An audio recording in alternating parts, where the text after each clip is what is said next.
ایک دفعہ کا ذکر ہے، ایک خاتون بہت غریب تھی، اتنی غریب کہ اس کے بچوں کو کھانے کے لیے کچھ نہیں ملتا تھا اور وہ بھوک سے رویا کرتے تھے۔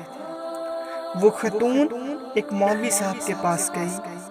مولوی صاحب، کوئی ایسا تعویذ لکھ دیں کہ میرے بچے رات کو بھوک سے نہ رویا کریں۔ مولوی صاحب نے تعویذ لکھ دیا۔ اگلے ہی روز کسی نے روپوں سے بھرا تھیلا ان کے صحن میں پھینک دیا۔ خاتون کے شوہر نے ایک دکان کرائے پر لے لی۔ کاروبار میں برکت ہوئی اور دکانیں بڑھتی گئیں اور پیسے کی ریل پیل ہو گئی۔ ایک دن خاتون کی نظر اس پرانے صندوق پر پڑی جس میں انہوں نے تعویذ کو محفوظ کر رکھا تھا۔ جانے مولوی صاحب نے تعویذ میں کیا لکھا تھا؟ تجسس میں اس نے تعویذ کھول ڈالا۔